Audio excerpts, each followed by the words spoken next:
Oh yeah? Hold on. Hey, hold. Give me a call. Give me a call.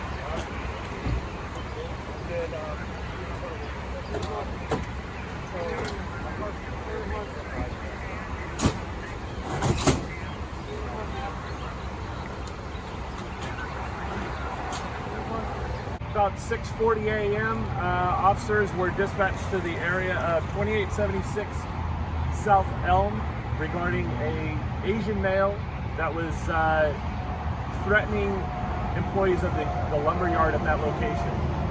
He had approached an employee and told him that his boss had killed his wife and he was there to kill the supervisor of that lumber yard. As officers were arriving, the vehicle that the Asian male was driving fled from the scene. Officers followed until they had appropriate resources in place and attempted to stop that vehicle.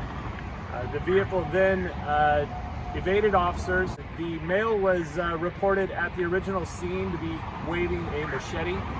The male attempted to enter the residence behind me, just west of the vehicle, and officers attempted to talk the male away from that front door. He immediately put his hands up and began to comply with officers. As the officers moved forward to take him into custody, the male began to fight very violently and ended up injuring multiple officers. It took more than 5 officers to get the suspect in custody. We were forced to use a taser on him, and he was finally subdued. After the subject was taken into custody, he continued to assault officers and ultimately ended up being transported to the hospital. We also have an officer that has sustained minor injuries, and he is headed to the hospital as well.